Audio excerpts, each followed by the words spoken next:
एक दिन रसोई में मैं चाय बना रही थी, तभी जीवन ने आकर मुझको पीछे से अपनी बाहों में भर लिया और मुझको चूमने लगा। मैं भी उससे लिपट गई थी और हम दोनों एक दूसरे में खो गए। तभी खट की आवाज आई। उस आवाज से नवीन चौंक गया था।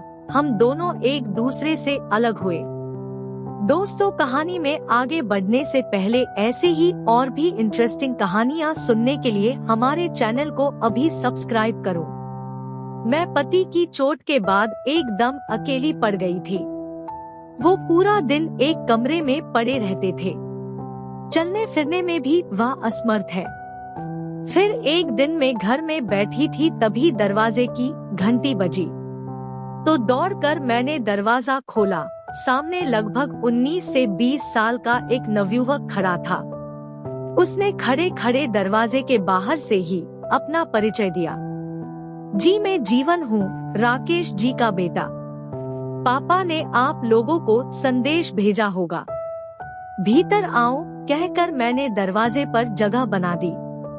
जीवन संकोच करता हुआ भीतर आ गया। जी, मैं आज ही यहाँ आया हूँ। आपको तकरीबन 10 साल पहले देखा था, तब स्कूल में पढ़ रहा था। आप लोगों की शादी का कार्ड हमारे घर आया था। मेरे तब हाई स्कूल के एग्जाम थे, इसलिए आपके विवाह में शामिल नहीं हो सका था।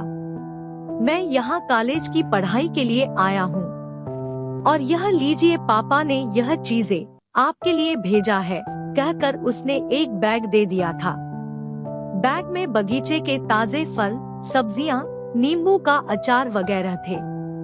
मैंने खूब खुशी से आभार जताकर बैग ले लिया और उसको चाय नाश्ता वगैरह दिया।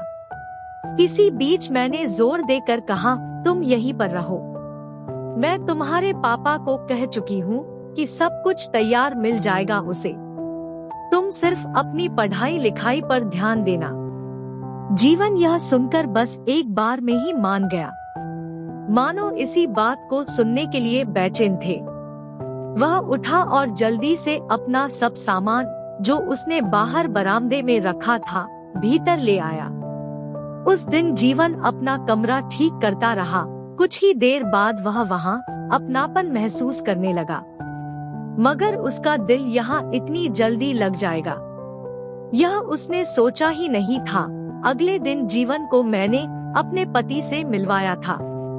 जीवन हैरान रह गया कि वे मकान के सबसे पिछले कमरे में खामोश लेटे हुए हैं। वो बोला, कमाल है, कल दोपहर से रात तक इनकी आवाज तक सुनाई नहीं दी। जीवन सोचता रहा। मैंने उसकी सोच में व्यवधान डालते हुए कहा, दरअसल बात यह है कि यह दिन भर तो सोते रहते हैं और रात भर जागते हैं, मगर कल कुछ ऐसा हुआ कि दिन भर और रात भर सोते ही रहे हैं। मैं नवीन के आने से बहुत ही खुश हूँ। 2 लोगों के सुनसान घर में कुछ रौनक तो हो गई थी।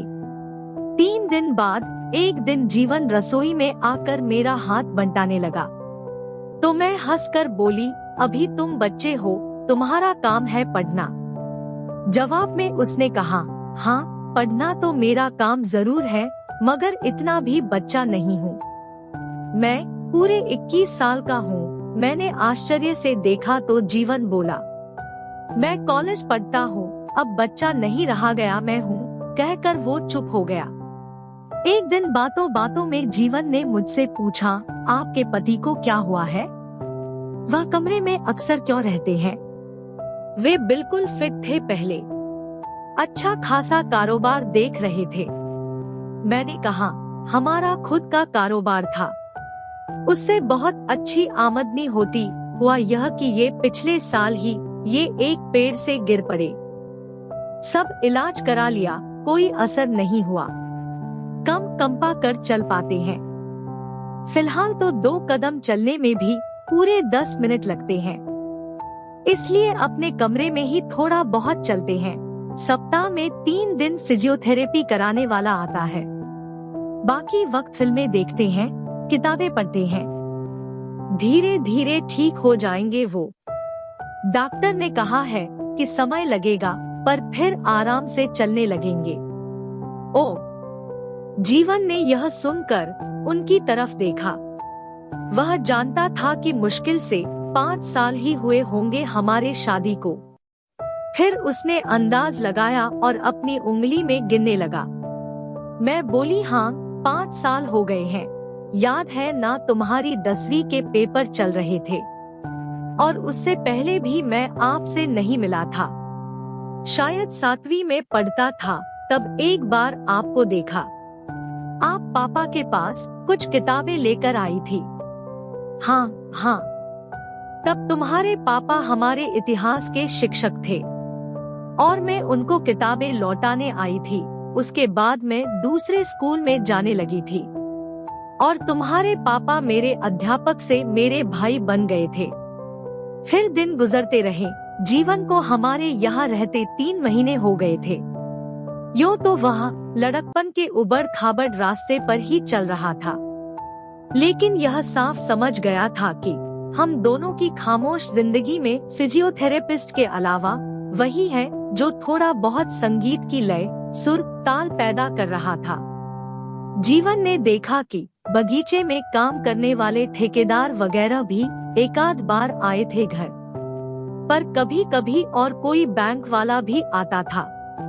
जीवन आज बिल्कुल ही फुर्सत में था, इसलिए वह गुनगुनाता हुआ रसोई में आया और चट से मेरी दोनों आंखें बंद करके मेरे कानों में मुंह लगाकर बोला, शिला, आज मैं कर दूंगा सारा काम। तुम इधर आओ, यहाँ बैठो इस जगह पर। और वह हौले हौले मेरे मुलायम, अभी अभी धुले गीले और खुशबूदार बालों को लगभग सूंघता हुआ मुझको एक कुर्सी पर बैठाने लगा। लेकिन मैंने उसको वहाँ बैठाकर खुद उसकी गोद में जाकर बैठ गई। हम दोनों कुछ पल ऐसे ही रहे, ना हिले ना डुले, कुछ बोले, बस चुपचाप एक दूसरे को महसूस करते रहे। 5 मिनट बीते होंगे कि कहीं से कुछ खांसने की सी आवाज आई तो हम दोनों चौंक गए और मैं घबरा कर मैंने जीवन को अपने आप से तुरंत अलग किया। हालांकि जीवन की इच्छा नहीं थी कि वह मुझसे अलग हो। वो मन ही मन बीती दोपहर की उस मधुर बेला को अचानक याद करने लगा था और उसके चेहरे पर एक शरारती मुस्कान तैर गई। मैंने यह सब ताड़ लिया था। मैं उसके गाल पर एक हल्की सी चपत लगाकर और दूसरे गाल पर मीठा सा चुम्बन देकर उठ खड़ी हुई। उसी पल जीवन भी यह फुसफुसाता हुआ कि दूसरे गाल से इतनी नाइंसाफी क्यों, अपनी जगह से खड़ा हो गया और मेरे बगल में आकर काम करने लगा था। फिर मेरे बदन में जैसे बिजली कौंध रही थी। मैं कितनी प्रफुल्लित थी, यह मेरा प्यासा मन जानता था। मैं तो ऐसे अद्भुत अनुभव को तरस ही गई थी, मगर जीवन ने मेरा अधूरापन दूर कर दिया था। तपते रेगिस्तान में इतनी बरसात होगी और इतनी शानदार मैंने नहीं सोचा था। मैं खुद बीता हुआ कल याद करके पुलक सी उठी थी तो खांसने की आवाज दोबारा आने लगी। मैं एक कप चाय लेकर जीवन को प्यार से देखती हुई वहाँ से निकली और पति के कमरे तक पहुँच गई। नवीन चाय की चुस्कियाँ लेते हुए फिर अपने लिए नाश्ता बनाने लगा। उसने जानबूझकर 2 बार एक छोटी कटोरी फर्श पर गिराई थी, मगर मैं उसके इस इशारे को सुनकर भी उसके पास नहीं गई। पति की दोनों हथेलियों को सहलाती हुई मैं उनमें जीवन की देह को महसूस करती रही और अपने आप से यह बोलती रही, प्यार हमारे जीवन में बिल्कुल इसी तरह आना चाहिए। फिर किसी उन्मुक्त झरने की तरह मेरे भीतर गुदगुदाहट सी मधोशी छा रही थी। मैं इस बात से बिल्कुल ही बेखबर थी कि पति को मेरा अनजाना सा स्पर्श उद्वेलित, उत्तेजित कर रहा था। वे कल से एक नई शिला को देखकर हैरान थे। इस पूरे हफ्ते मैंने और भी कुछ नया नया सा रूप दिखाया था। मैं उनकी तरफ पीठ करके लेटती, मगर अब तो हम दोनों बिल्कुल आमने सामने होते थे। अब आजकल तो चमत्कार हो रहा थे। मैं जैसे नई नवेली दुल्हन सी बन चुकी थी और मेरे ये तेवर और अंदाज मेरे पति को चकित कर रहे थे। जीवन भी, जो शुरू शुरू में उनसे कभी कभार एक आध सेकंड को ही मिलता था, वो अब कंधे भी दबा रहा था और चाय भी पिला रहा था। एक दिन रसोई में मैं चाय बना रही थी, तभी जीवन ने आकर मुझको पीछे से अपनी बाहों में भर लिया और मुझको चूमने लगा। मैं भी उससे लिपट गई थी और हम दोनों एक दूसरे में खो गए। तभी खट की आवाज आई। उस आवाज से नवीन चौंक गया था। हम दोनों एक दूसरे से अलग हुए।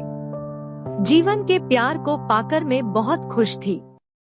अब मुझको जो जीवन एक लादा हुआ जीवन लग रहा था, अब वही जीवन बादलों सा, फूल सा, रुई के फाहे सा लग रहा था। मैं जीवन के यहाँ आने को कुदरत के किसी करिश्मे की तरह मान चुकी थी। जीवन को यहाँ 1 साल पूरा होने जा रहा था और मैं अब खिलकर निखर निखर सी गई थी।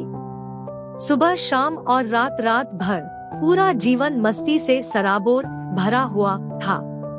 तो दोस्तों, ऐसे ही और भी इंटरेस्टिंग कहानियाँ सुनने के लिए हमारे चैनल को अभी सब्सक्राइब करो और हाँ, वीडियो को लाइक करना मत भूलना। धन्यवाद।